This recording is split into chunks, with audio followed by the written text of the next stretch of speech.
Ever catch yourself thinking something's, absolutely true, and then later you realize, wow, I was way off? Oh, all the time. It's like your brain just decided to show you a slightly different movie, right? Mm. Well, today we're really diving into that, trying to see reality clearly without the usual excuses we make for ourselves. Yeah, exactly. We're going deep, looking at human reality without excuses. Yeah. Based on our source. Human reality, an AI view. And it's not about, pointing fingers. No. It's more about accepting things of the world, ourselves, just as they are. Acknowledging facts, moving past denial, past the narratives we spin. Which we all do. We all do it. It's a fundamental human thing, really. So the mission today is basically to pull out the key insights from the source, try and get a sharper perspective on human reality. Maybe have a few of those aha moments. Yeah, cut through the noise a bit. Yeah. And that whole process, seeing clearly, it starts way back. Childhood, like learning the basics. Exactly. Our first grasp of what's real comes from, growing up. Socialization. Yeah. We pick up norms, belief systems. From parents, teachers. Peers, yeah. All those early inputs really shape how we see everything later on. It's like getting the basic software installed for your society. It's a good way to put it, yeah. Yeah. And evolutionarily speaking, getting reality right, that was pretty critical for survival. Makes sense. I mean, think about it accurately. Seeing danger, making decent decisions, working together with others, that gives you an edge. So understanding reality helped us, not get eaten and actually cooperate. But our way of understanding has evolved too, hasn't it? It's not all myths and legends anymore. Oh, definitely not. The source draws a big contrast between those early pre-scientific ways of explaining things, mythology, supernatural stuff, Right. and the huge shift with the scientific revolution. Suddenly, the focus is on empirical evidence, logical reasoning, ideas you can actually test. Observation and experiment. A fundamental change. It moved towards needing, actual proof. Yeah, not just belief. And philosophers have been wrestling with the nature of reality itself forever, haven't they? Absolutely. Different philosophical movements have really shaped how we even think about what real means. And the source digs into two big opposing ideas here. Realism and idealism. Okay. Realism and idealism, what's the main difference there? Lay it out for us. Okay, so realism first. The core idea is basically reality exists whether we're thinking about it or not. It's independent of our minds. Like the classic tree falling in the forest example. Sort of, yeah. That chair exists even if no one's in the room looking at it. The source mentions different types like direct realism, scientific realism. But the key point is this idea of an objective world out there. Okay, so realism pushes us to accept facts, things that are true regardless of how we feel about them. That fits right in with this without excuses idea. Exactly. It really encourages facing facts, and it forms a basis for accountability. Yeah. Now, idealism, that's the other side. And that one's more about reality being in our head. Essentially, yeah. Idealism argues that reality is fundamentally mental, or at least depends on a mind perceiving it. The source mentions ideas like Berkeley's to be perceived. Oh, if no one perceives it, it doesn't exist. In that specific view, yes. Other forms, like Kant's, suggest our minds actively structure our experience of the world. Huh. So idealism points to how much our own minds shape our understanding. It's not just passive perception. That also connects to without excuses, right? Like acknowledging our own filters and biases. Precisely. It really stresses being aware of how we're interpreting things. Yeah. But here's where it gets interesting. The source suggests they aren't necessarily mutually exclusive. Oh, how do they work together? Well, you could think of it like this. Okay. There's probably an external world out there that's the realism part. Okay. But the way we experience that world is always filtered through our minds, our consciousness. That's the idealism aspect. So objective reality exists, but our experience of it is subjective, shaped by us. You got it. And for actually navigating life effectively, we kind of need to acknowledge both. Understanding reality without excuses means recognizing that external stuff and being super aware of how our own minds are coloring our view. Right. And speaking of minds, our actual biology, our brains, are heavily involved. Oh, massively. The source makes it clear. Perceiving reality isn't like hitting record on a camera. It's an active construction job by our biology, our neurons. How does that work? Our senses, eyes, ears, skin, they act like transducers. They convert energy from the environment, like light or sound waves, into neural signals. Signals the brain can understand. Exactly. And then the brain gets those signals, but it doesn't just passively receive them, it actively interprets them using everything it knows. Past experiences, expectations, existing knowledge. So it's constantly comparing new data to old data. Yeah. Right. The source uses this really striking metaphor. Our perception is like a controlled hallucination. Whoa. Okay. It's the brain's best guess about what's out there, constantly updated and calibrated by incoming sensory info. So my reality isn't a perfect mirror of the outside world. Not a perfect one, no. It's your brain's most plausible interpretation.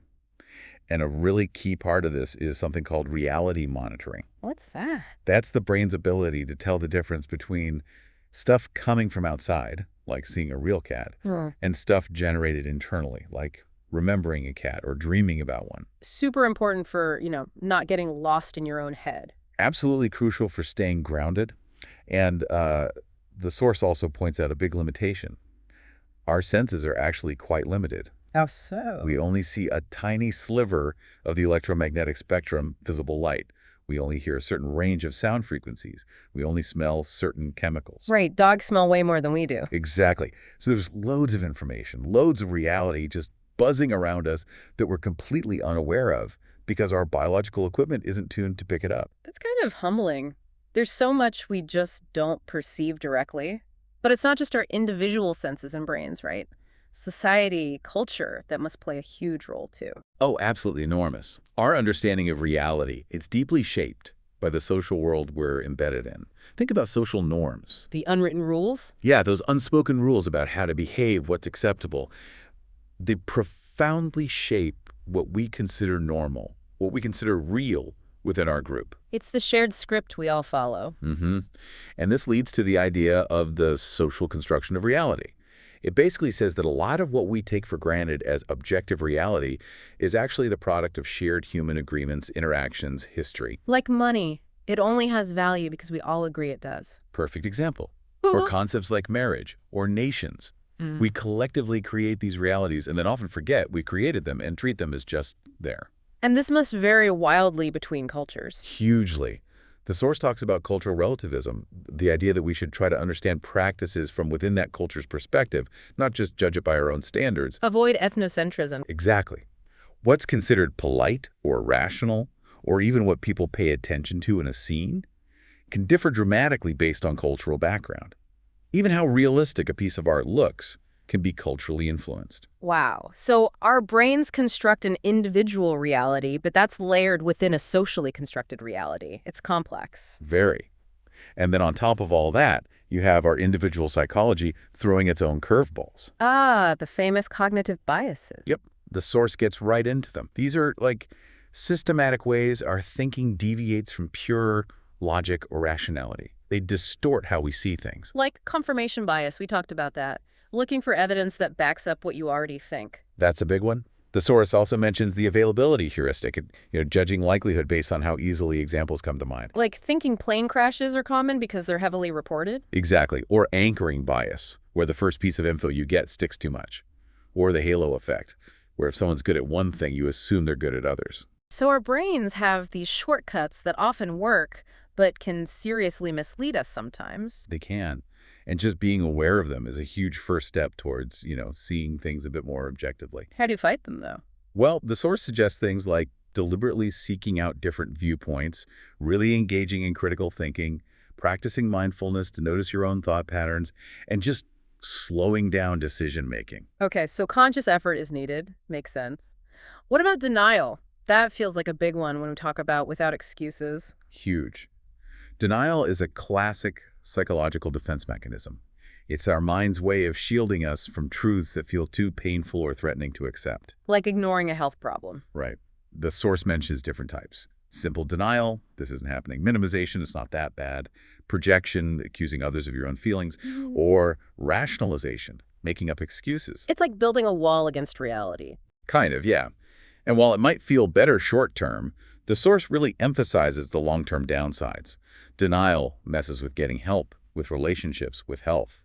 with everything, really. So overcoming denial is key to this whole idea of seeing reality without excuses. Absolutely central. You have to be willing to face the uncomfortable stuff. So how do we move from denial towards acceptance? The source mentions therapeutic approaches like acceptance and commitment therapy, ACT, or dialectical behavior therapy, DBT, which have components focused on reality acceptance. Okay. And the concept of radical acceptance comes up fully accepting reality, warts and all, without fighting it, even when it's painful. That sounds incredibly difficult. It really can be, but the psychological payoff can be immense.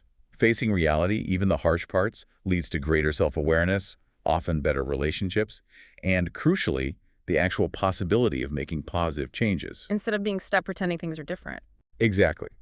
The source contrasts that kind of unrealistic, head-in-the-sand optimism with the benefits of balanced realism for well-being and making sound decisions. So honesty, even when it hurts, is generally better in the long run. Okay, let's talk about the AI part. The source title mentions an AI view. How does artificial intelligence fit into this picture of understanding human reality? Right. So the source sees AI primarily as a potential set of tools that could help us enhance our understanding. How? By processing data. Largely, yes. AI's ability to crunch vast amounts of data about human behavior, societal trends, all that stuff. It might reveal patterns or correlations that are just too complex or subtle for us humans to spot easily on our own. So it could give us a more objective, maybe data-driven view of ourselves? That's the potential, yes. It might help identify hidden biases in systems or even in our collective behavior. Could it help with our individual cognitive biases too? Possibly. The force suggests AI could potentially identify patterns in, say, our decision-making logs or even language use that flag potential biases we're unaware of. Interesting. Like a bias detector. Sort of. And there's also potential in areas like personalized education or mental health support, maybe early detection of issues, or AI offering perspectives that encourage realism. Okay, but there have got to be huge ethical questions here. Oh, absolutely massive. Right. And the source is very clear on this. Bias baked into the AI algorithms themselves is a huge concern. Garbage in, garbage out. Exactly. Then there's the potential for manipulation, the need for transparency in how AI reaches conclusions, accountability when it gets things wrong, and the impact on our own autonomy and decision-making. So powerful tool, but handle with extreme care. That's the message. Responsible development and strong ethical guidelines that are non-negotiable. Okay, so stepping back from AI specifically, if we as individuals want to get better at this understanding reality without excuses, what's the game plan?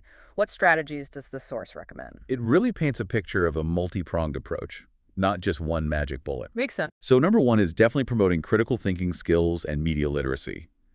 Being able to dissect information, spot BS, understand sources. That's foundational. So learning how to think, not just what to think. Precisely.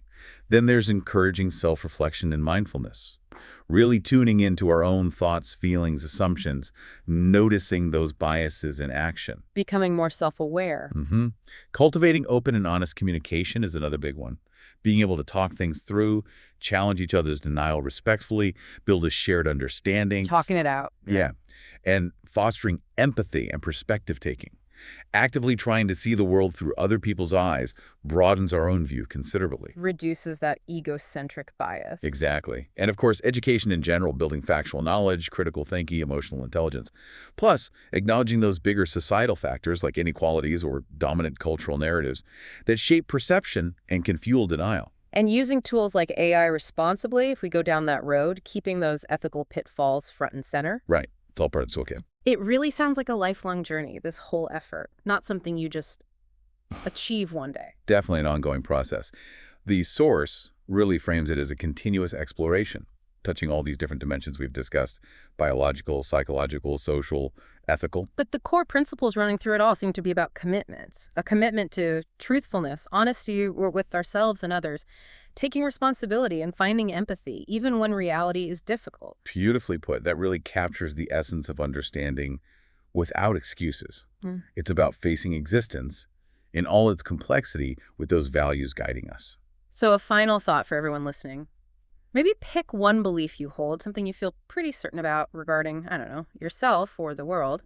And just for a moment, try examining it without the usual justifications. Ask yourself, what if this isn't quite right? What might I be missing? What's the excuse I might be making? Yeah. What perspective might open up if you just let go of the need for it to be exactly as you think it is? Definitely food for thought. This is DigitView.